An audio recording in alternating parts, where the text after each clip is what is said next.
Olá, nós vamos dar sequência às aulas sobre o Espiritismo e nesta sequência que eu vou estar com vocês, falaremos das aulas de número 19, 20 e 21.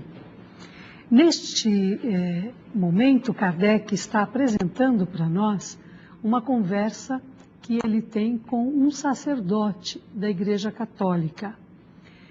E a intenção de Kardec nesse aspecto é esclarecer a posição do Espiritismo em relação às religiões. É um tema extremamente interessante e atual.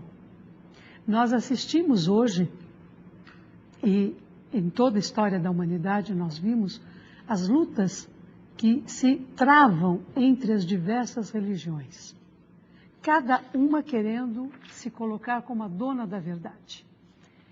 E o que Kardec apresenta é uma nova concepção. Uma concepção filosófica e científica que naturalmente traz consequências religiosas, como ele diz. Estando colocando a doutrina espírita no estatuto das ciências, Kardec parte do princípio de que não se pode colocá-la como dona da verdade. Por quê? A ciência tem o princípio relativista. Todos os fatos acontecem e podem ser estudados, podem ser compreendidos à luz de uma determinada situação e circunstância. Portanto, ele traz esse conceito de relativismo. Nós não temos uma única verdade. E o que o Espiritismo traz deve servir para subsidiar todas as religiões e não se indispor com nenhuma. A primeira abordagem que o sacerdote lhe faz, ele já responde da seguinte maneira: o Espiritismo não serve para aquele que tem uma fé declarada. Aquele que já tem a sua crença e está satisfeito com ela, deve continuar com a sua crença. Mas a pessoa que não tem uma crença, não acredita em nada, ou está infeliz com a crença que vem defendendo, não está satisfeito, está confuso, então sim, para esse o Espiritismo poderá trazer novidades, poderá trazer informações que vão ampliar a sua fé. Em seguida, este sacerdote pergunta a Kardec, supondo que tivesse um bom espírito ali presente naquela reunião, e ele não tivesse nenhuma crença, portanto, ele quisesse saber dos espíritos qual a melhor das religiões. Que religião o espírito bom me recomenda? Judaísmo, budismo,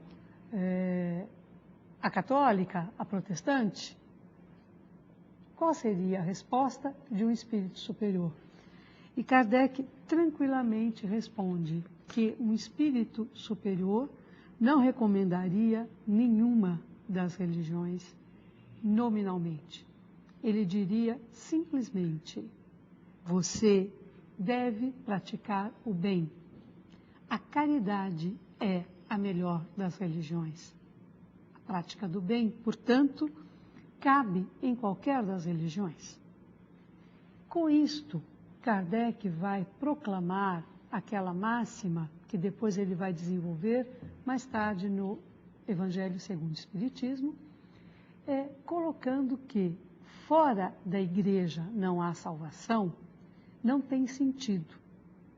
Porque, na verdade, o que nós precisamos acreditar que traz a união, a solidariedade, o que traz realmente uma vida comunitária é a caridade. Portanto, ele troca fora da caridade não há salvação por fora fora da igreja não há salvação, ele troca por uma máxima maior.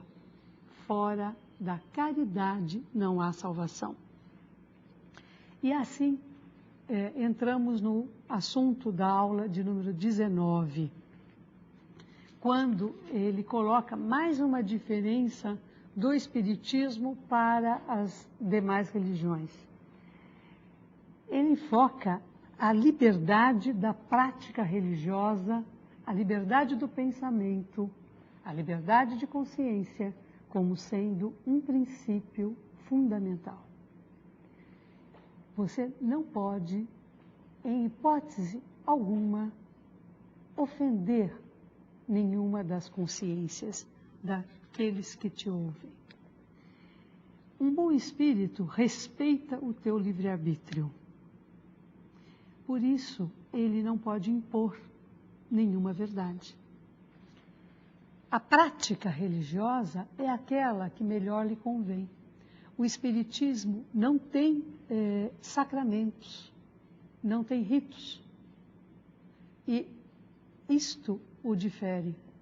Por isso, Kardec diz, né, inicialmente, que ele não se enquadra na denominação religiosa. Porque todas as religiões, elas têm seus rituais, têm seus dogmas, enquanto que nós encontramos no Espiritismo esclarecimentos. Nós encontramos conceitos de vida eterna, de comunicação com os espíritos, de céu, de inferno, que são o diferencial. A crença numa única existência, numa penalidade eterna, um julgamento após essa existência, por exemplo, é incoerente com a própria natureza. A natureza está aí para demonstrar para nós que nada se perde, que nada se cria, que tudo se transforma. Ele vem e corrobora esse fato. E ele diz, nós nos transformamos. Nós nos transformamos sempre em espíritos melhores. Nós vamos abandonando velhos hábitos e vamos adquirindo novos conhecimentos. E o que importa, nesse sentido, é a sinceridade de coração, a sinceridade da prática.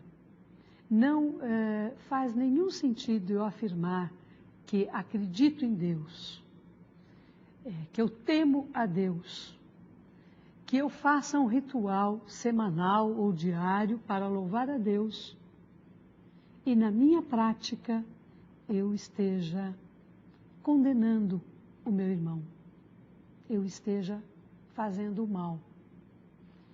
Portanto, a nossa intenção, diz Kardec, a finalidade do Espiritismo não é combater nenhuma das religiões, mas é combater, sim, uma chaga da sociedade.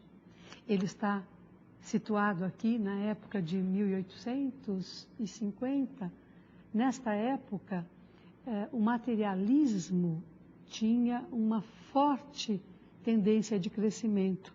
Por quê? As pessoas estavam profundamente decepcionadas com os seus líderes religiosos, com o caminho que as religiões tomavam. Então, Kardec diz, vamos combater o materialismo, mas não os materialistas. Isso faz muita diferença, porque ele não entra em atrito, em discordância com as pessoas.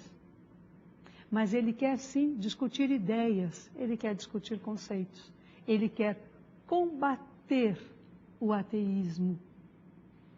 E ele se funda nos princípios cristãos.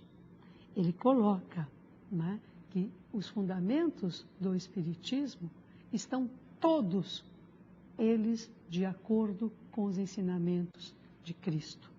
O cristianismo é, segundo Kardec, né, o ensinamento mais coerente que tinha surgido para a humanidade. Portanto, as verdades todas que vinham sendo proclamadas até então, os dogmas da igreja, ficam numa linha para Kardec de discussão conceitual, no nível da intelectualidade, da compreensão. A consequência da compreensão, sim, é que nos traz uma posição de aceitar ou não. Na medida que eu compreendo, na medida que eu entendo um fato, eu posso dizer que concordo com ele. Estou de acordo ou não estou. Essa concordância ou discordância me leva, então, a uma posição, uma consequência. Aí ele diz, em termos de consequência religiosa, o que é que traz? Traz exatamente a ideia do bem ou do mal. É bom ou ruim fazer ou acreditar em tal situação? Essa é a essência da aula de número 19, onde nós podemos encontrar também já o conceito de céu e de inferno, que está dentro das penalidades, da consequência da vida, não é? Então, se eu for bonzinho, eu vou ter o inferno. Se eu for bom, irei para o céu. Aí, Kardec amplia para nós, ele explica para nós qual é o entendimento da vida futura, o que nos espera após o encerramento desta vida. A razão, a ciência, estava em pleno desenvolvimento. Nós estamos aí, né, quase iniciando uma era rica de grandes descobertas que virão pela frente. E ele diz, se a ciência no futuro vier demonstrar que nós estamos errados, fiquem com a ciência. Portanto, ele não se coloca como um guru infalível, aquele, né, que traz uma rota para ser seguida e indiscutível. Essa é a grande contribuição de Kardec para a humanidade.